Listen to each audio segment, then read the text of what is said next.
দাজ্জাল চারটা জিনিস দিয়ে আমাদেরকে ফিতনায় ফেলবে। ট্রায়াল অফ ফেইথ, এক নম্বর। ইমানের পরীক্ষা সে আমাদেরকে ফেলবে, আমাদের বিশ্বাস নিয়ে ছিনিমিনি খেলবে সে। এটার সলিউশন আছে সূরা কাহফ, আমি বলবো আস্তে আস্তে। 2 নম্বরে দাজ্জাল আমাদেরকে ফিতনায় ফেলবে, দ্য ট্রায়াল অফ ওয়েলথ, সম্পদ দিয়ে সে আমাদেরকে ফিতনায় ফেলবে। 3 নম্বর, দ্য ট্রায়াল অফ নলেজ, জ্ঞান দিয়ে সে আমাদেরকে ফিতনায় ফেলবে। 4 নম্বর, দ্য ট্রায়াল অফ পাওয়ার, ক্ষমতা দিয়ে সে আমাদেরকে ফিতনায় ফেলবে। দাজ্জাল চারটা জিনিস দিয়ে আমাদেরকে পরীক্ষায় ফেলবে। কয়টা? 1 হচ্ছে ইমানি পরীক্ষা, 2 হচ্ছে সম্পদ দিয়ে পরীক্ষা, 3 হচ্ছে জ্ঞান দিয়ে পরীক্ষা, 4 হচ্ছে ক্ষমতা দিয়ে পরীক্ষা। সে ইমানের পরীক্ষায় আমাদেরকে ফেলবে। সে এসে বলবে আমি তোমার রব, এবং এটা প্রমাণ করার জন্য যা যা দরকার আল্লাহ তাআলা তাকে সব দিবেন, সে সব করতে পারবে। সে বলবে আমি তোমার রব। যদি বিশ্বাস না হয়, তোমার বাবাকে যদি জীবিত করে বিশ্বাস করবে, অনেকে বলবে হ্যাঁ আমার আব্বাকে জীবিত করে দেখান, তো তার বাবাকে ঠিকই সে জীবিত করে ফেলবে। আসলে শয়তান তার বাবার সুরাত নিয়ে সামনে দাঁড়াবে, আরে তাই তো, এটাই তো আমার বাবা, এটাই তো আমার দাদা। মানুষ ফিতনায় পড়ে যাবে, ইমানের ফিতনায়। সে ভাববে আসলে এটাই বোধহয় আমার রব, এবং তাকে এত ক্ষমতা দেয়া হবে, তার ডান দিকে থাকবে জান্নাত, বাঁ দিকে জাহান্নাম। তার কাছে আল্লাহ এটা দিবে, যে তার কথা শুনবে তাকে সে জান্নাতে ঢুকাবে, কিন্তু জান্নাতে ঢুকে সে জাহান্নামের শাস্তি ভোগ করবে। এটা তার বাইরের মানুষ বুঝবে না, অ্যাপারেন্টলি এটা জান্নাত। আর যে তাকে মানবে না তাকে সে জাহান্নামে ফেলবে, কিন্তু জাহান্নামে ঢুকলেও সে জান্নাতের নাজ নেয়ামত ভোগ করবে। তাহলে এই যে ইমানের ফিতনায় সে ফেলে দিবে আমাদেরকে। তো ইমান কি করে বাঁচাবো, এটার সলিউশন আমি শোনাবো আপনাদের। 2 নম্বরে সে আমাদেরকে সম্পদ দিয়ে ফিতনায় ফেলবে। যার যা লাগবে সে তাই দিতে পারবে, যা লাগবে। সে যদি আকাশকে বলে আকাশ বৃষ্টি দাও, যাকে তারা মানবে ওই এলাকায় বৃষ্টি হবে, সুজলা সুফলা শস্য শ্যামলা হবে সে সমস্ত এলাকা, ফল মূলে ভর্তি হবে, বরকত আর বরকত। আর যে এলাকার লোকেরা, জনপদের লোকেরা তাকে মানবে না, সে বলবে ওখানে বৃষ্টি হবে না, হবেও না, ওখানে খরা, দুর্ভিক্ষ, মাটি ফেটে চলছি, মানুষ না খেয়ে মরবে, মহামারী, দুর্ভিক্ষ দেখা দেবে। তখন বিশ্ববাসী মনে করবে এটাই বোধহয় আমাদের রব। তার মানে সম্পদ দিয়ে ফিতনায় ফেলে দেবে। 3 নম্বর হচ্ছে নলেজ, তার জ্ঞানের কাছে গোটা বিশ্ব হার মানে। পূর্বের পরের যত জ্ঞান আছে সব আল্লাহ তাকে দিবে।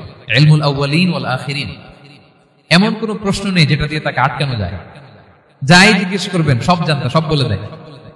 ভবিষ্যৎবাণী বলে দিবে, বলবে আগামীকাল ওইখানে অমুক দেশে বোমা বিস্ফোরণ হবে, হবে ওইখানে, ওখানে দুর্ভিক্ষ হবে, হবে, ভূমিকম্প হবে, হবে। সে যা বলবে তাই হবে। তার জ্ঞানের এই বহর দেখে মানুষ ফিতনায় পড়ে যাবে। 4 নম্বর হচ্ছে দ্য ট্রায়াল অফ পাওয়ার, ক্ষমতা। তার ক্ষমতার সামনে সবকিছু একেবারে ছিন্ন বিচ্ছিন্ন হয়ে যাবে, এত ক্ষমতা হবে তার। সে যেমনটি বলবে তেমনটি করতে হবে। বাতাসের চেয়ে দ্রুত বেগে সে এক দেশ থেকে আরেক দেশে চলে যাবে। তো তার এই সমস্ত অলৌকিক ক্ষমতা দেখে মানুষ ফিতনায় পড়ে যাবে। এবং এই ফিতনা, এই পরীক্ষার মুহূর্তগুলোতে মানুষ কিভাবে নিজেকে ধরে রাখবে তার সলিউশন আল্লাহ তাআলা সূরা কাহফে দিয়েছেন। এই 4টা ফিতনা থেকে বাঁচার জন্য আল্লাহ সূরা কাহফে 4টা ঘটনা উল্লেখ করেছেন। কয়টা? 1 নম্বর হচ্ছে আসহাবে কাহফ, যুবকদের ঘটনা, 7 জন যুবকদের ঘটনা। ঈমান কি করে বাঁচাবেন, সলিউশন ওখানে। সম্পদের ফিতনা থেকে কিভাবে নিজেকে বাঁচাবেন, এজন্য একজন বাগানওয়ালার ঘটনা আল্লাহ সেখানে বলেছেন। জ্ঞানের ফিতনা থেকে কি করে বাঁচবেন, এজন্য আল্লাহ তাআলা মুসা আলাইহিস সালাম এবং খিজির আলাইহিস সালামের ঘটনা সেখানে উল্লেখ করেছেন। আর ক্ষমতার ফিতনা থেকে কি করে বাঁচবেন এটা বোঝানোর জন্য আল্লাহ তাআলা যুলকারনাইনের ঘটনা উল্লেখ করেছেন। 4টা ফিতনা থেকে বাঁচার জন্য কয়টা ঘটনা? 4টা ঘটনা। আমরা তাহলে একটা একটা করে ঘটনা শুনি, আমরা একটু উদ্ধার করার চেষ্টা করি যে কি কি সলিউশন আল্লাহ তাআলা আমাদের বাতলে দিলেন। 1 নম্বর হচ্ছে আসহাবে কাহফের ঘটনা। এটা 250 খ্রিস্টাব্দের সময়কালে রোমান সাম্রাজ্যের একজন বাদশা ছিল, নাম দাকিয়ানুস, প্রতাপশালী বাদশা, পৌত্তলিক, মূর্তির পূজা করে। ঈসা আলাইহিস সালাম বিদায় নিয়েছেন, 200-250 বছর হলো। তো সব নবীর ধর্মই কিন্তু ইসলাম, যদিও আমরা নাসারা বলি, ইহুদি বলি, সব নবীদের ধর্মই কি ইসলাম। তো তিনি ছিলেন পৌত্তলিক, মূর্তির পূজা করত। আর তার এলাকায় কেউ যদি ঈসা আলাইহিস সালামের নাম নিত, আখিরাতে বিশ্বাস করত, আল্লাহ বিশ্বাস করত, তাদেরকে তারা পাথর মেরে হত্যা করত। এজন্য ভয়ে কেউ ঈসাই ধর্মে ঈমান আনতো না, মানে ইসলামে ঈমান আনতো না। এই রাজার ভয়ে সবাই মূর্তির পূজা করত। কিন্তু 7 জন যুবক ছিল, তারা স্রোতে গা ভাসিয়ে দেয়নি, স্রোতের বিপরীতে তারা ঈমান নিয়ে দাঁড়িয়েছে। তারা ঈসা আলাইহিস সালামের রেখে যাওয়া সত্য ধর্মের উপর ঈমান এনেছিল, আখিরাতে তারা বিশ্বাস করত। তো এই 7 জন যুবকের কথা ছড়াতে ছড়াতে রাজা দাকিয়ানুসের কাছে চলে যায়। উনি তো রেগে মেগে আগুন, ডেকে পাঠালো 7 জনকে। তাদেরকে জিজ্ঞেস করলো তোমরা কাকে মানো? বলতেছে এক আল্লাহকে মানি। সাহসী, খুবই সাহসী। বলতেছে তুমি কি জানো তোমরা কার সামনে কথা বলতেছো, আমি তো তোমাদেরকে মৃত্যুদণ্ড দিতে পারি। তারা বলে দেন, কিন্তু আমরা সব বিসর্জন দিলেও ইমান বিসর্জন দিতে পারবো না। সুবহানাল্লাহ। তিনি বললেন তোমরা যুবক মানুষ, রক্ত গরম, আবেগে কথা বলতেছো, 3 দিন সময় দিলাম, যাও ঈসার নাম ভুলে যাও, আখিরাত ভুলে যাও, আল্লাহর নাম ভুলে যাও, 3 দিন পরে তোমাদেরকে আবার ইন্টারভিউ নেব। ওই দিন যদি একই কথা বলো, পাথর মেরে 7 জনকে দুনিয়া থেকে উড়িয়ে দেব। তারা চলে গেল। এবার 7 বন্ধু মিলে পরামর্শ করতে লাগলো, কি করতে পারি আমরা, এই গুণে ধরা সমাজকে আমরা কিভাবে বাঁচাবো, এই পৌত্তলিকতার ছোবল থেকে এই ইফসিস নগরীকে বাঁচাবো কি করে। নগরীটার নাম ছিল ইফসিস নগরী। বর্তমানে এটা তুরস্কের ইজমির শহরে অবস্থিত। এখনো জায়গাটা প্রত্নতাত্ত্বিকদের ওই ইয়েতে এটা সংরক্ষিত, এখনো টুরিস্টরা যায়। তো তারা বললো আমরা ইমান বিসর্জন দিব না, যদি আমরা ওদের কথা মেনে নিই আমরা তো মুশরিক হয়ে গেলাম, চলো আমরা এক কাজ করি, আমরা এলাকা ছেড়ে দিই। এই 7 যুবক আল্লাহর উপর ভরসা করে তারা বাড়ি ঘর আত্মীয় স্বজন সব ছেড়ে দিয়ে লোকালয় ছেড়ে দূরে একটা পাহাড়ের ভেতরে আশ্রয় নিল। পাহাড়ের ভেতরে একটা গুহা ছিল, এই গুহা কি আরবিতে বলে আল কাহাফ। কি বলে? এই সূরার নাম কি? সূরাতুল কাহাফ। তো তাদের সাথে সাথে একটা কুকুরও যাচ্ছিল। তারা বারবার তাড়িয়ে দেওয়ার চেষ্টা করতেছিল কুকুরটাকে যাতে না যায়, কিন্তু কুকুর শুধু কান্না করে তাদের সাথে যাওয়ার জন্য ঘেউ ঘেউ করতেছিল। এই কুকুরটাকেও সাথে নিল। ভালো মানুষদের সাথে থাকলে কি হয় দেখেন, এই কুকুরের কথা, যেহেতু 7 জন ইমানদারের সাথে একটা কুকুর ছিল, এই কুকুরের কথা আল্লাহ সূরাতুল কাহাফে উল্লেখ করে দিয়েছেন। ওয়া কালবুহুম বাসিতুন যিরাআইহি বিল ওয়াসিল। তো তারা ভিতরে গেল, যে প্রচন্ড ক্লান্ত, তারা ঘুমিয়ে পড়লো। কি করলো? এই এক ঘুমে আল্লাহ 309 বছর কাটাই দিলেন। কয়শো 9 বছর? 9 বছর ঘুম, সব ঘুম, প্রচন্ড ঘুম, ঘুম যেন আর কাটে না। 309 বছর পরে এরা জাগলো। এখন খুব ক্ষুধা, ঘুমে আর মোর ভাঙতেছে। আর একজন জিজ্ঞেস করতেছে কি লম্বা সময় ঘুম দিলাম কোথায় আমরা? একজন বলতেছে হ্যাঁ, মানে সারাদিনই ঘুমাইছি আমরা। আরেকজন বলতেছে না না, সারাদিন না, দিনের কিছু অংশ হয়তো ঘুমাইছি। আসলে কয় বছর ঘুমাইছে? 309 বছর। তো এদিকে সভ্যতার তো চেঞ্জ। এখানে ওই দাকিয়ানুস মরে, এর ছেলে মরে, এর নাতি মরে, পুতি মরে, এখন 6ষ্ঠ নম্বর রাজা আসছে। প্রজন্মের পর প্রজন্ম তো শেষ। 309 বছর কমপক্ষে 4-5টা জেনারেশন চেঞ্জ হবে। তো জেনারেশন চেঞ্জ হয়ে, এলাকা চেঞ্জ হয়ে, তারা যে স্বপ্ন দেখেছিল এই ইফসিস নগরীতে কালিমার পতাকা উঠবে, তাদের স্বপ্ন আল্লাহ বাস্তবায়ন করেছেন। 309 বছরের ব্যবধানে এই এলাকার সবাই মুসলিম হয়ে গেছে। আল্লাহ চাইছিলেন ওদেরকে দেখাবে এটা, যে স্বপ্নটা যে বাস্তবায়ন হয়েছে এটা দেখাবে। ঘুম থেকে উঠছে, একজনকে তারা বললো যে লুকায় লুকায় চাদর মুড়ি দিয়ে কিছু রুটি নিয়ে আসো বাজার থেকে, যাতে তোমাকে না চিনে। চাদর মুড়ি দিয়ে যাও। কিছু পয়সা ছিল, মুদ্রা দিয়ে দিছে। তো সে যে যখন দোকানদারের কাছ থেকে রুটি নিয়েছে আর মুদ্রা দিছে, দোকানদার বলে এই মুদ্রা কোথা থেকে আসলো? 309 বছর আগে মালয়েশিয়াতে রিঙ্গিট ছিল কিনা জানি না, যেভাবে ওরা ট্রানজাকশন করতে পারে, যেটা ছিল ওইটা যদি এখন কেউ দেয়, রাধুনী বিলাসে খাবার পাওয়া যাবে? হ্যাঁ। তো রুটিওয়ালা বলে তুমি বর্তমান সময়ের মুদ্রা দাও, এটা দিচ্ছ কেন? বলতেছে এটা তো বর্তমান সময়ের মুদ্রা। বলতেছে এই যে মুদ্রার মধ্যে দেখো কোন সালের সিল দেওয়া, এটা তো শত শত বছর আগে। বলতেছে কি বলে শত বছর আগে? আমি তো আজকে সকালেই বাজার করলাম, ওই বাজার করে যে টাকাগুলো ছিল ওইটাই তো পকেটে। বলতেছে বলে কি? নিশ্চয়ই তুমি গুপ্তধনের সন্ধান পেয়েছো, হিডেন ট্রেজার। বলো, মানে তার সাথে এদের কথাবার্তা কিছু মিলতেছে না। পরে তাকে ধরে ওই সময় রাজার কাছে নিয়ে গেছে। ওই রাজা আবার মুসলিম, সবাই মুসলিম তো হয়। সে যা বলে এরাও কেউ বিশ্বাস করে না, এরাও যা বলে এও বিশ্বাস করে না। আর এলাকায় এর বাড়ি ঘর আসবে কোত্থেকে? এর নাতি পুতি যা আছে 5-6 পুরুষ তো মরে সবাই কবরে। তখন তার কথা শুনে সবাই অবাক। তো এটা মিলানোর জন্য তারা 309 বছর আগের দাকিয়ানুস বাদশার সরকারি যে নথিপত্র, ওই পুরাতন ছিঁড়া নথিপত্র তারা বের করলো। বের করে দেখে ঠিকই দাকিয়ানুস নামে এক বাদশা ছিল, আর অনেক শত শত বছর আগে মোস্ট ওয়ান্টেড 7 জন যুবক ছিল, যাদের ব্যাপারে এক্সিকিউশনের অর্ডার ছিল। এখন দেখে তারা অবাক। লম্বা ঘটনা আমি শর্ট করে বলতেছি। পরে সবাই মিলে তাকে সহ ওই গুহায় গেল। গুহায় যাওয়ার পরে সে বাকিদেরকে ডাকতে গুহার ভিতরে ঢুকলো। আল্লাহ তাআলা 7 জনকে ওইখানে মৃত্যু দিয়ে দিলেন। চিরকালের জন্য এই 7 জন ঘুমায় পড়লো। আর এলাকাবাসী রাজা সহ এখানে তারা একটা মসজিদ নির্মাণ করলো। This is the story of আসহাবে কাহাফ। তো এলাকাবাসী যদিও মুসলিম হয়েছিল, কিন্তু আখিরাতের ব্যাপারে তাদের একটা সন্দেহ ছিল যে আসলে মানুষ মরার পরে কি আবার জীবিত হবে? মৃত্যুবরণ করার পরে আবার মানুষ জীবিত হবে? তাদের মনের মধ্যে একটা সন্দেহ ছিল যে আসলে মারা গেলে মানুষ আবার উঠতে পারে। তাদের এই সন্দেহ দূর করার জন্য আল্লাহ তাআলা এই 7 জনকে 309 বছর ঘুম পাড়িয়ে আবার জীবিত করলেন। সুবহানাল্লাহ। তাহলে ঈমান কিভাবে বাঁচাতে হয় এটার প্রেরণা আমরা এই 7 যুবকের কাছ থেকে পাই। এখানে যেটা আমরা শিখি প্রিয় ভাইরা, 1 নম্বর লেসন হচ্ছে আমাদের গুড কোম্পানি লাগবে, রাইটাস পিপল, মানে আমাদের সার্কেলটা ভালো হইতে হবে। তাদের 7 জনের সার্কেলটা খুব ভালো ছিল, ফলে তারা বিপথে যায় না এবং তারা এমন শক্ত সিদ্ধান্ত নিয়েছে যে আল্লাহ তাআলা সেটাতে বরকত দিয়েছেন, গোটা সমাজকে আল্লাহ তাআলা চেঞ্জ করে দিয়েছেন। এটা হচ্ছে 1 নম্বর লেসন। আপনি ঈমান বাঁচাতে হলে আপনার সার্কেল ভালো লাগবে। খুঁজবেন যে এলাকায় যাবেন ওখানে নামাজি সার্কেল কারা আছে, ওখানে জ্ঞানী গুণী সার্কেল কারা আছে, ওখানে ভালো কাজ করতে চায়, একে অপরকে সহযোগিতা করে, কল্যাণের পথের যাত্রী কারা আছে খুঁজতে হবে আপনাকে। খুঁজে ওই সার্কেলে আপনি যুক্ত হবে, তাইলে ঈমান বাঁচানো যাবে। ক্লিয়ার? 2 নাম্বার হচ্ছে conflict between believers and disbelievers it's universal.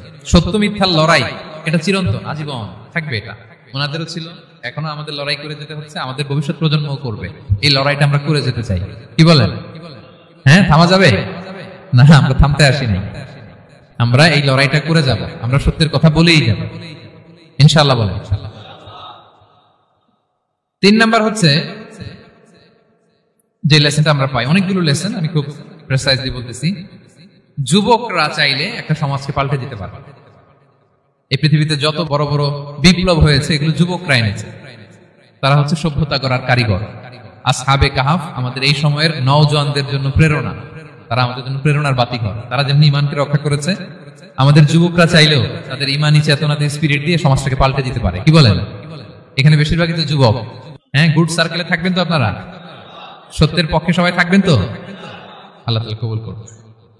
আচ্ছা, এবার 2 নাম্বার ছিল সম্পদের ফিতনা, কিভাবে বাঁচবেন।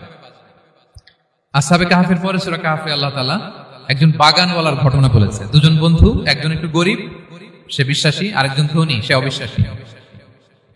তাকে আল্লাহ তাআলা বিশাল বড় খেজুরের বাগান আর আঙ্গুরের বাগান দিয়েছেন, বিশাল অনেক বড় বিজনেস ম্যাগনেট। তো এই সম্পদের অহংকার সে করত। সে প্রায় তার গরিব বন্ধুকে বলতো যে তোর চেয়ে আমার সম্পদও বেশি, সন্তানও বেশি, জনবল বেশি, লোকবল বেশি, অর্থবল বেশি, সব বেশি। অহংকারে তার পা মাটিতে পড়তো না। আর সে আখিরাতে অবিশ্বাস করত এবং সে বলতো যে এই সম্পদ আমারে বাঁচাবে, চিরকাল আমাকে স্মরণীয় করে রাখবে, এই সম্পদ কোনোদিন যাবে না। অনেক বড় বড় ধনীরা আছে, তারা এরকম মনে করে যে আমি এত বড় সিআইপি, হ্যাঁ, আমি এত বড় বিজনেস ম্যাগনেট, এই দিন বোধহয় আর চেঞ্জ হতে পারে না, আমার আজীবনই বোধহয় এত পাওয়ার থাকবে, এত সম্পদ থাকবে। এটা ভুল ধারণা। এটা কি ভুল ধারণা? এই যে তুরস্কে দুর্ভিক্ষ হইল না, আপনারা দেখছেন না যে অনেক সম্পদের মালিক বাড়ি ঘর ভেঙে রাস্তার ফকির।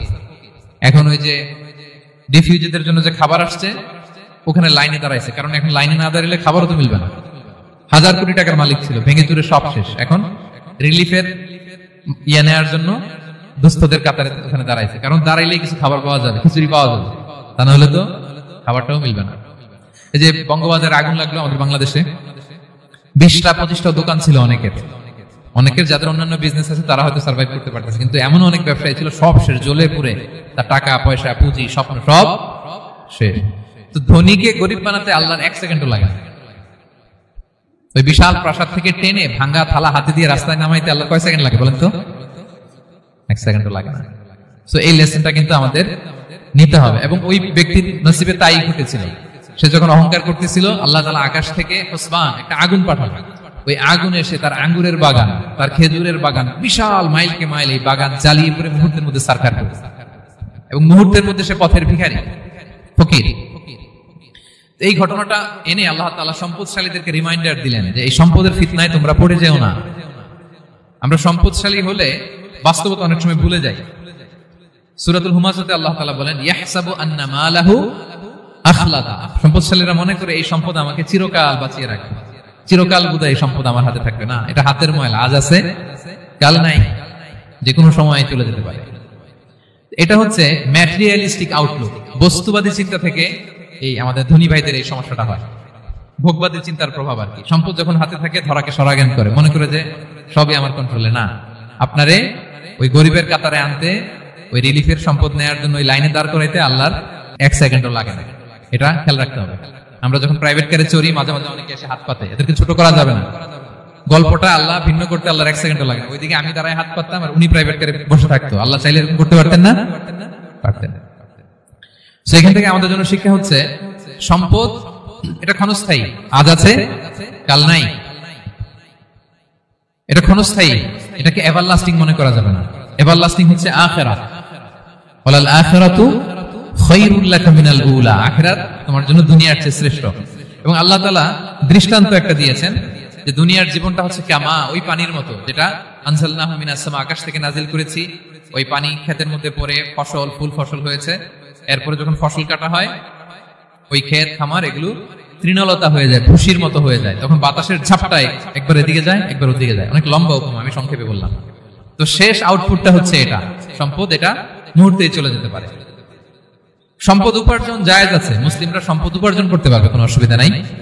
আপনি যদি ধনী হন এটা ভালো, ফলে আপনি যাকাত দিতে পারবেন, অসহায় দুস্থদের সহায়তা করতে পারবেন, কন্ট্রিবিউট করতে পারবেন। আপনি সম্পদ হাতের মুঠোয় নেবেন, কন্ট্রোল করবেন, কিন্তু এই দিকে স্থান দিবেন না, দ্যাটস ইট, তাহলেই হবে। আমরা সম্পদ কি করতে পারবো? উপার্জন করতে পারবো, কিন্তু হৃদয়ে স্থান দিতে পারবো না। হৃদয়ে স্থান থাকবে আখিরাতে। এই মাইন্ডসেট যদি আপনি গড়ে তোলেন, তাহলে সম্পদের ফিতনা আপনি কখনো পড়বেন না। এই পয়েন্টটা কি ক্লিয়ার সবার? ক্লিয়ার। 3 নাম্বার ফিতনা ছিল কিসের ফিতনা দেখি কে বলতে পারে? প্রথমটা হচ্ছে বিশ্বাস বা ঈমানের ফিতনা, 2 নাম্বার হচ্ছে সম্পদের ফিতনা, 3 নাম্বার জ্ঞানের ফিতনা। জ্ঞানেরও কিন্তু ইলমেরও একটা গরম আছে। যার ইলম আছে তার মধ্যে এই সমস্যাটা কাজ করে। সেটার জন্য আল্লাহ তাআলা মুসা আলাইহিস সালাম, খিজির আলাইহিস সালামের ঘটনা বলেন। আমি খুব সংক্ষেপে বলবো, সময় কম। মুসা আলাইহিস সালাম হচ্ছে বনি ইসরাইলের নবী, আর খিজির আলাইহিস সালাম কেউ বলেছেন নবী, কেউ বলেছেন আল্লাহর ওলি। আসলে আরবিতে ওনার নাম খদির, আমরা বাংলায় বলি খিজির। খদির মানে সবুজ। উনি যে কোনো জায়গায় বসলে ওখানে মরা গাছ, লতা পাতা এগুলো সবুজ হয়ে যেত। অনুর্বর এলাকার উপর দিয়ে হেঁটে গেলে ওটা উর্বর হয়ে যেত। তো মুসা আলাইহিস সালাম একবার ওয়াজ করতেছেন এইভাবে বনি ইসরাইলের সামনে, খুতবা দিচ্ছেন। হঠাৎ এক লোক দাঁড়ায় বলে, ইয়া নবী আল্লাহ, মান আ'লামু ফিল আরদ, বর্তমান পৃথিবীতে সবচেয়ে জ্ঞানী কে? মুসা আলাইহিস সালাম বললেন, ফাকালা আনা, আমি। কি বললেন? উনি আসলে ভুল কিছু বলেন নাই, কারণ প্রত্যেক জামানার নবীকেই আল্লাহ তাআলা সবচেয়ে বেশি জ্ঞান দিয়ে পাঠান, কারণ তার কাছে ওহীর জ্ঞান আসে, অদৃশ্যের খবর আসে, ইলমুল গায়ব আসে। কিন্তু এই উত্তরটা আল্লাহ তাআলার পছন্দ হয়নি। আল্লাহ তাআলা চাচ্ছিলেন মুসা যদি বলতো আল্লাহ তাআলাই জানে কে জ্ঞানী বা আল্লাহই সবচেয়ে জ্ঞানী, এরকম হলে ভালো হতো। কিন্তু মুসা আলাইহিস সালাম কি বলছে? আমি। এখন প্রশ্ন করলো সবচেয়ে বড় জ্ঞানী কে? উনি কি বললেন? আমি। এই যে আমি এটাতে ঝামেলা আছে। আমি বড়, আমি জানি, আমি সব, দিস ইজ প্রবলেমেটিক। আল্লাহ এটা পছন্দ করলেন না। আল্লাহ তাআলা মুসা আলাইহিস সালামকে বললেন, মুসা তুমি যে বলছো তুমি জ্ঞানী, না তুমি জ্ঞানী না, তোমার চেয়ে বড় জ্ঞানী আছে। মুসা আলাইহিস সালাম বলে, তাই নাকি? আমার চেয়ে বড় জ্ঞানী কে? তো আল্লাহ তাআলা বললেন, ইযহাব ইলা মাজমাইল বাহরাইন, 2 সাগর বা 2 নদীর মিলনস্থলে যাও, ওখানে আমার এক বান্দা আছে তোমার চেয়েও জ্ঞানী। মুসা আলাইহিস সালাম বললেন, তাই নাকি? তো আল্লাহ আমি কিভাবে চিনি? উনি কোথায় থাকে কিভাবে বুঝবো? আল্লাহ বললেন, একটা বড় মাছ নাও, এটাকে ফ্রাই করো, এটাকে ফ্রাই করে একটা ঝুড়ির ভেতরে নাও, যেখানে এই মাছটা সাগরে ঢুকে যাবে ওখানে আমার বান্দাকে পাবে। তো উনি ওনার সহযোগী ইউশা ইবনে নুনকে নিয়ে হাঁটতে লাগলেন। হাঁটতে হাঁটতে এক জায়গায় ক্লান্ত হয়ে পাথরের পাশে বিশ্রাম নিলেন। ওই পাথর থেকে আবার এক ধরনের পানি বের হয়, পানিটারে বলে আবে হায়াতের পানি, মাউল হায়াত, জীবন নদীর পানি। এই পানি কোনো মৃত প্রাণী বা বস্তুর গায়ে লাগলে ওটা জীবিত হয়ে যায়। তো ওনারা পাথরে হেলান দিয়ে বিশ্রাম নিচ্ছিলেন। ওই পানি ফ্রাই করা মাছের গায়ে লাগার সাথে সাথে মাছ জীবিত হয়ে ঝুড়ি থেকে বের হয়ে সাগরে ঢুকে গেছে। ওনারা আর খেয়াল করেন না।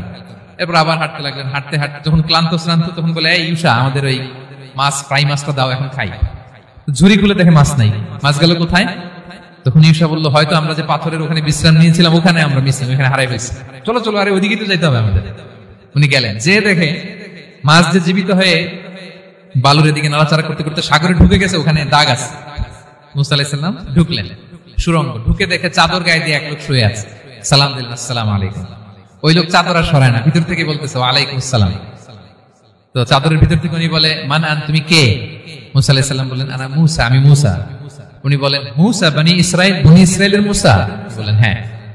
কেন এসেছো? এবার চাদর খুললেন, বলতেছে, আপনার কাছ থেকে কিছু শিখতে আসছি। আল্লাহ বলছে, আপনি নাকি সবচেয়ে বড় জ্ঞানী।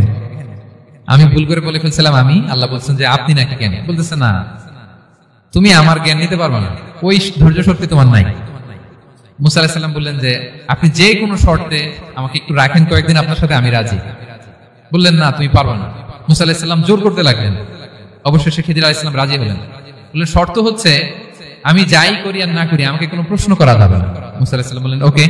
সফর শুরু হলো। সামনে নদী, এক লোক তাদের নৌকা দিয়ে নদী পার করাই দিল। নদী পারাপারের পর খিজির আলাইহিস সালাম লাঠি দিয়ে নৌকার তলাটা ছিদ্র করে দিলেন।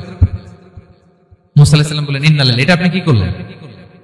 ওরা আমাদেরকে নদী পার করে দিল, আর যে ভাড়াটা আসছিল এটাও নিল না, আমাদেরকে সম্মান দেখালো, আপনি নৌকা ছিদ্র করে দিলেন। খিজির আলাইহিস সালাম বলছে, এই যে আমি বলছিলাম না তুমি ধৈর্য ধারণ করতে পারবো না, যাও তোমার রাস্তায় তুমি আমার রাস্তায় নেই। মুসা আলাইহিস সালাম আবার ক্ষমা চাচ্ছেন যে আপনি আমার ক্ষমা করেন, আমি তো ভুলে গেছি, আর প্রশ্ন করবেন না। চলতে লাগলেন। হঠাৎ বাচ্চারা খেলতেছে, এক বাচ্চাকে ধরে হত্যা করলেন খিজির আলাইহিস সালাম। এবার তো মুসা আলাইহিস সালাম রেগে গেছে, আপনি করলেনটা কি? নিষ্পাপ ফুলের মতো শিশুকে হত্যা করলেন। খিজির আলাইহিস সালাম বলে, এই যে আমি জানতাম যে তুমি ধৈর্য ধারণ করতে পারবে না, তোমার রাস্তা এক, আমার রাস্তা এক, যাও। এবার মুসা আলাইহিস সালাম করজোর করতেছে যে this is the last chance, একটা ফাইনাল চান্স দেন, একটা সুযোগ দেন, আর আমি প্রশ্ন করব না, এটাই লাস্ট। বলেন ওকে ঠিক আছে। হাঁটতে হাঁটতে এক ইহুদি বসতির সামনে যে হাজির, দুজনেই খুব ক্ষুধার্ত, খাবার চাইলো, এরা আবার কৃপণ, খাবার দিল না। তো খিজির আলাইহিস সালাম বলেন, ঠিক আছে খাবার যেটা দিচ্ছেন আমরা চলে যাই। যাওয়ার পথে দেখতেছে এই এলাকার একটা দেয়াল ভেঙে পড়ে যাবে। তিনি বলেন, মুসা চলো এটা ঠিক করে দেই। দুইজন মিলে প্রচন্ড ক্ষুধায় এটা সেটা এনে দেয়ালটা তৈরি করতেছে। মুসা আলাইহিস সালাম তো এমনি রাগী, পেটে আবার ক্ষুধা, আবার বলছে কিছু বলাও যাবে না। তিনি এবার আর প্রশ্ন করেন, বলতেছে ওরা এত কিপটামি করলো আর আপনি এটা করে দিলেন, আপনি তো চাইলে এটা টাকা নিতে পারতেন, পারিশ্রমিক নিতে পারতেন চাইলে। এই কথা বলার পর খিজির আলাইহিস সালাম বলেন, হাযা ফিরাকু বাইনি ওয়া বাইনি, এখানেই তোমার আর আমার সেপারেশন, আর সামনে আগানো যাবে না, তোমার কোনো ধৈর্যই নেই। তো এতটুকু তোমাকে আমি বলি যে আমি একটাও আল্লাহর আদেশ ছাড়া করি নাই, আল্লাহর আদেশে আমি করেছি। কি? এক নম্বর হচ্ছে ওই যে আমাদের ভাড়া নিতে চাইলো না, আমাদেরকে পার করে দিল, নৌকাটা ছিদ্র করেছি, কারণ এই এলাকায় একজন জালিম বাদশা আছে, সে নৌকা পেলেই গরিব মাঝিদের নৌকা সিজ করে নিয়ে যায়। তো এটাকে যখন তলায় ছিদ্র করে দিছি, রাজার লোকেরা এসে দেখবে যে এটা তলা ছিদ্র, পানি ঢুকতেছে, এটা নিবে না, ওরা পরে সামহ এটা রিপেয়ার করে চালাতে পারবে। মুসা আলাইহিস সালাম বলে, সুবহানাল্লাহ, তাই তো, এটা তো আমি বুঝতে পারি নাই। আর ওই ছোট শিশুটাকে হত্যা করছি, ও অনেক বড় জালিম হবে এলাকা, তার ফিতনায় এলাকাবাসী তটস্থ থাকবে, সে তার মা বাবাকেও জাহান্নামে নেবে। এজন্য আল্লাহ তাআলা আদেশ দিয়েছেন আমাকে, আল্লাহর আদেশে আমি তাকে হত্যা করেছি। মুসা আলাইহিস সালাম বললেন, তাই তো, এটা তো অনেক ভালো কাজ করছেন। তাইলে বলতেছে, তাহলে ওইটা বলেন, খাবারও দিল না, এত কৃপণ, এদের দেয়াল কেন ঠিক করতে গেলেন আপনি? তখন তিনি বললেন যে আসলে এটা একটা ইয়াতিমদের ঘর ছিল, দুইটা ইয়াতিম শিশু, তাদের বাবা মা খুব ভালো ছিল, আর এই দেয়ালের নিচে আছে গুপ্তধন, এই দেয়ালটা পড়ে যাবে, এই গুপ্তধন তারা ছোট মানুষ নিতে পারবে না, এলাকাবাসী তাদেরকে বঞ্চিত করে নিয়ে যাবে। আমি দেয়াল গড়ে দিলাম যাতে করে তারা যখন প্রাপ্তবয়স্ক হয় নিজেদের সম্পদ নিজেরা বুঝে নিতে পারে। সুবহানাল্লাহ ওয়া বিহামদিহি। মুসা আলাইহিস সালাম বলে, তাই তো, এগুলো তো আমি বুঝতে পারি নাই। তো এই ছিল খুব সংক্ষিপ্ত পরিসরে মুসা আলাইহিস সালাম খিজির আলাইহিস সালামের ঘটনা। তো রাসূল সাল্লাল্লাহু আলাইহি ওয়াসাল্লাম বুখারীতে একটা চমৎকার কথা বলেছেন, তিনি বলেছিলেন, ওয়াদিদনা আন্না মুসা সাবার হাত্তা ইউকাসা আলাইনা মিন আমরিহিমা। রাসূল সাল্লাল্লাহু আলাইহি ওয়াসাল্লাম বলেছিলেন, ইস, আমার ভাই মুসা যদি আরেকটু ধৈর্য ধরতো তাহলে আরো কিছু অজানা তথ্য আমরা জানতে পারতাম। এখান থেকে, এই ঘটনা থেকে আমরা কি শিখলাম? প্রথম যেটা আমরা শিখলাম, জ্ঞান নিয়ে বড়াই করতে নেই, ঠিক কিনা? জানার কোনো শেষ নেই, জাননেওয়ালার উপরও জাননেওয়ালা আছে, জ্ঞানীর উপরও জ্ঞানী আছে। আপনি কিছু জেনেই মনে করবেন না আমি সব জানি, আপনার চাইতেও বেশি জ্ঞানী অনেকে আছে। অনেক সময় বক্তার চাইতেও শ্রোতারা অনেক জ্ঞানী। হয়তো এখানে এমন অনেক জ্ঞানী লোক আছে যার ধারে কাছেও আমরা কেউ নেই, হতে পারে। সো আমি সব জানি, এটা ভুল, এটা শয়তান বলে। এটা কে বলে? শয়তান বলে।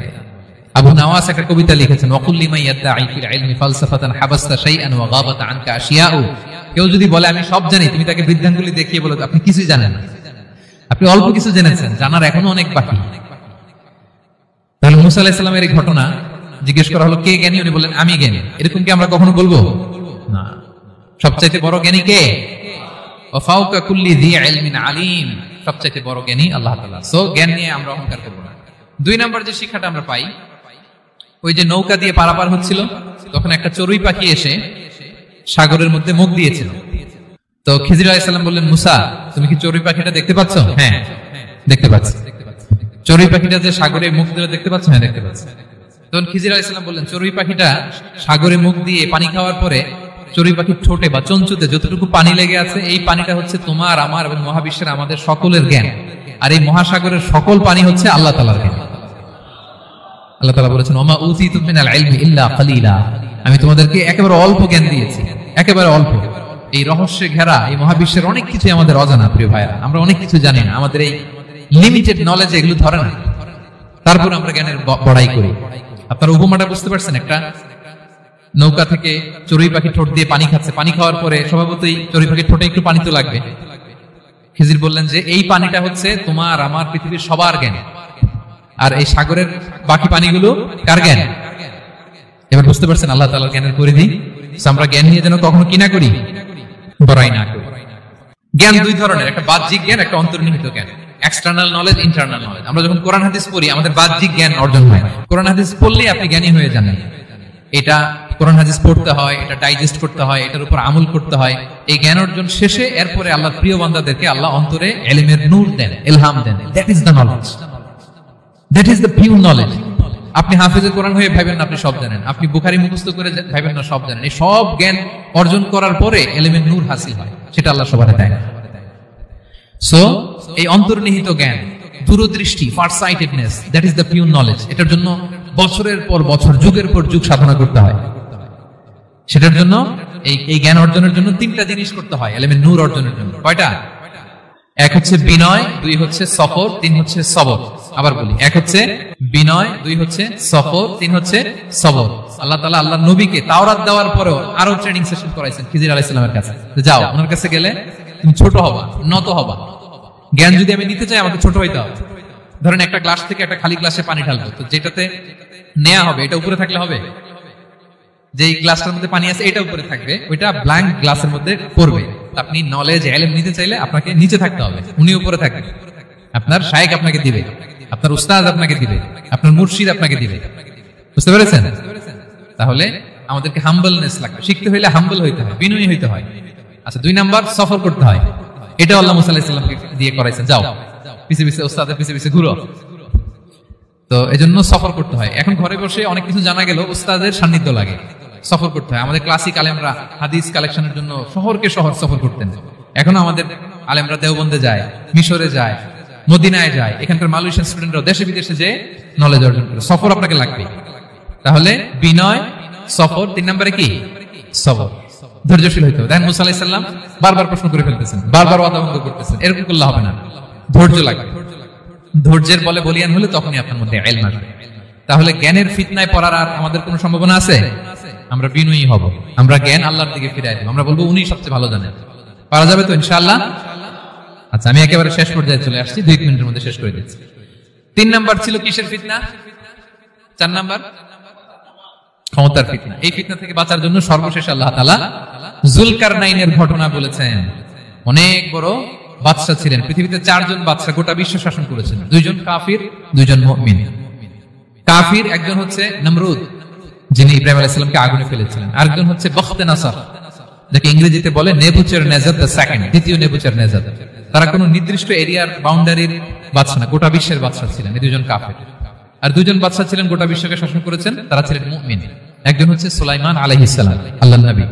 আরেকজন হচ্ছে যুলকারনাইন, গোটা বিশ্ব শাসন করেছেন, প্রাচ্য থেকে পাশ্চাত্য সব জায়গায় তিনি গিয়েছেন, ইসলামের বাণী প্রচার করেছেন, জালিমদেরকে শায়েস্তা করেছেন। তো এরকম দিক বিদিক তিনি জয় করতেছিলেন। অনেকে যুলকারনাইনকে আলেকজান্ডার দ্য গ্রেটের সাথে গুলিয়ে ফেলে। না, মেসিডোনিয়াতে যে আলেকজান্ডার দ্য গ্রেট ছিল, উনি আর যুলকারনাইন এক নন। যুলকারনাইন হচ্ছে আল্লাহ তাআলার প্রিয় একজন বান্দা, অনেক বড় সাহসী বীর পুরুষ ছিলেন, গোটা বিশ্বে ইসলাম প্রচার করেছেন।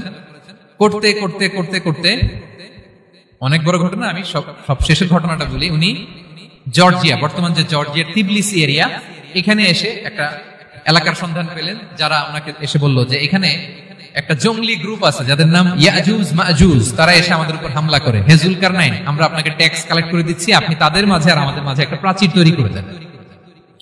আপনারা ইয়াজুজ মাজুজের নাম শুনেছেন না? ইংরেজিতে বলে গগ ম্যাগগ। নূহ আলাইহিস সালামের 4 সন্তান ছিল, হাম, সাম, ইয়াফাস, কানাআন।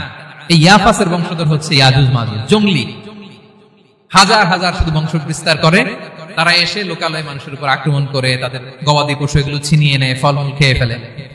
তো যুলকারনাইন বাদশার কাছে যখন বিচার দেওয়া হলো, উনি বললেন ঠিক আছে, তোমাদের ট্যাক্স দেওয়া লাগবে না, তোমরা শারীরিক পরিশ্রম করে আমাকে সাহায্য করো। তো উনি বর্তমানে হচ্ছে এক পাশে কৃষ্ণ সাগর, ব্ল্যাক সি, আরেকদিকে কাস্পিয়ান হ্রদ বা কাস্পিয়ান সাগর, এর মাঝখানে 1200 কিলোমিটার লম্বা মাউন্টেন রেঞ্জ, পাহাড়ি এরিয়া। আপনারা গুগলে দেখবেন। এইখানে 2 পাহাড়ের মাঝখানে ফাঁকা জায়গায় তিনি বড় বড় লোহার পাত প্রথিত করলেন, গেড়ে দিলেন। এরপরে তামা, সীসা গালিয়ে বিশাল একটা ওয়াল তৈরি করলেন। এটা যুলকারনাইন উনার বানানো ওয়াল বা ড্যাম, প্রাচীর। এখন আর ইয়াজুজ মাজুজ আসতে পারে না, ওরা আর আসতে পারে না। ওরা প্রতিদিন এটা ভাঙার চেষ্টা করে, কিন্তু ভাঙতে ভাঙতে আরেকটু ভাঙলেই ভেঙে যাবে, ওরা বলে আগামীকাল ভেঙে ফেলবে, ইনশাল্লাহ বলতে ভুলে যায়। এজন্য এরপরের দিন এসে দেখে আবার এটা আগের মতো হয়ে আসছে। কিয়ামতের আগ দিয়ে ওদের মধ্যে এই ইনশাআল্লাহর প্রেরণা আসবে। তাদের একজন বলে উঠবে আগামীকাল ইনশাআল্লাহ আমরা এটা ভেঙে খান খান করে দেব, ঠিকই ভেঙে ফেলবে। তখন তারা ভেঙে চুরে কুটি কুটি ইয়াজুজ মাজুজের দল এসে হামলে পড়বে। সামনে পড়বে তাবারিয়া সাগর, এক দল এসে তাবারিয়া সাগর এমন ভাবে খাবে, এই দল যাওয়ার পরে আরেক দল এসে এখানে যে সাগরে যে পানি ছিল এটা কল্পনাই করতে পারবে না। তারা পৃথিবীতে ফিতনা ফাসাদ করবে। ঈসা আলাইহিস সালাম তখন আসবেন, দোয়া করবে আল্লাহ তাআলার কাছে মুমিনরা, একটা মহামারী দিবে আল্লাহ তাআলা ইয়াজুজ মাজুজের মধ্যে, ওরা মরে যাবে সব। এরপর বিশাল এক পাখি এসে তাদেরকে আল্লাহর মর্জি মাফিক এমন এক জায়গায় ফেলে আসবে, কেউ জানবে না। তো তারা যে পচে গলে মাটির সাথে মিশেছিল, এগুলি তো লাশ থেকে মাটি খুব উর্বর হয়ে যাবে। এরপর আল্লাহ তাআলা পৃথিবীর মধ্যে বারাকা দিবেন, কিছু রোপণ করলে তাড়াতাড়ি ফুলে ফেপে বড় বড় ফলমূল হচ্ছে। তো এটা কিয়ামতের আলামতের অন্য কোনো আলোচনায় হয়তো আমরা বলবো। তো যুলকারনাইন তিনি বিশাল এখানে প্রাচীর তৈরি করে দিয়েছিলেন, এবং প্রাচীর তৈরি করে দিয়ে তাদেরকে বলেছিলেন যে যতদিন আল্লাহ তাআলা চাইবেন এটা থাকবে, এবং যেদিন আল্লাহ তাআলার আদেশ আসবে এটা ভেঙে খান খান হয়ে যাবে। তার মানে দেখেন এত পাওয়ারফুল, এত শক্তিশালী, এত ক্ষমতাধর হওয়ার পরেও তিনি তার ক্ষমতাকে কার দিকে ফিরিয়ে দিয়েছেন? যে আল্লাহ যতদিন চাইবে এই প্রাচীর টিকে থাকবে, যেদিন আল্লাহ তাআলার আদেশ আসবে এই প্রাচীর ভেঙে খান খান হয়ে যাবে। সো আমরা ক্ষমতার দেখা পেলে, চেয়ার একটা পেলে আমরা যেন জালিম হয়ে না উঠি, এটা হচ্ছে এখান থেকে শিক্ষা। আমরা যেন জুলুম না করি। উনি সম্পদের মালিক ছিলেন, ক্ষমতার মালিক ছিলেন, কিন্তু উনি যে আল্লাহর বান্দা এটা ভুলে যান নাই। আমরা যখন ক্ষমতাশীল হই, আমরা যখন প্রধানমন্ত্রী হই, আমরা যখন প্রেসিডেন্ট হই, আমরা যখন পাওয়ারফুল হই, আমাদের সবচেয়ে বড় পরিচয় যে আমরা আব্দুল্লাহ, আল্লাহর গোলাম, এটা আমরা ভুলে যাই। আমাদের আসল পরিচয় কি? আমরা আল্লাহর গোলাম। আমরা যে আল্লাহর গোলাম, এই চিন্তাটা, এই সেন্সটা যদি আমাদের মাথায় থাকে, তাহলে ক্ষমতা আমাদেরকে দাম্ভিক বানাতে পারে না, আর ওই ক্ষমতা আমাদেরকে ফিতনায়ও ফেলবে না। তাহলে সম্মানিত সুধী, দাজ্জাল কয়টা জিনিস দিয়ে আমাদেরকে ফিতনায় ফেলবে? চারটা। দ্য ট্রায়াল অফ ফেইথ, ইমানের পরীক্ষা; দ্য ট্রায়াল অফ ওয়েলথ, সম্পদ দিয়ে পরীক্ষা; দ্য ট্রায়াল অফ নলেজ, জ্ঞানের পরীক্ষা; দ্য ট্রায়াল অফ পাওয়ার, ক্ষমতার পরীক্ষা। আর ইমানের পরীক্ষায় উত্তরণের জন্য আল্লাহ তাআলা আমাদেরকে এই সূরায়ে আসহাবে কাহফের ঘটনা শুনিয়েছেন, যে 7 জন যুবক তারা তাদের ঈমানকে হেফাজত করেছিল। সম্পদের ফিতনা থেকে বাঁচানোর জন্য আল্লাহ তাআলা আমাদেরকে এক বাগানওয়ালার কাহিনী জানিয়েছেন, যে সম্পদ পেয়ে তোমরা দাম্ভিক হয়ে যাও না, এটা আজ আছে কাল থাকবে না। জ্ঞানের পরীক্ষা থেকে আমাদের মুক্তির জন্য আল্লাহ তাআলা অনেক বড় করে আল্লাহ নবী মুসা আলাইহিস সালাম এবং খিজির আলাইহিস সালামের ঘটনা শুনিয়েছেন, আমাদের বুঝিয়েছেন যে আমাদেরকে বিনয়ী হতে হবে, জ্ঞানের জন্য সফর করতে হবে এবং সবর করতে হবে। সবশেষে আল্লাহ তাআলা ক্ষমতার ফিতনা থেকে বাঁচানোর জন্য ক্ষমতাধর, আমরা তো একটা দেশের মালিক হই এখন, অমুক দেশের প্রেসিডেন্ট, অমুক দেশের প্রধানমন্ত্রী, উনি গোটা বিশ্বের প্রতাপশালী রাজা ছিলেন যুলকারনাইন। তারপরেও উনি যে আব্দুল্লাহ, উনি যে আল্লাহর গোলাম, এটা তিনি ভুলে যাননি।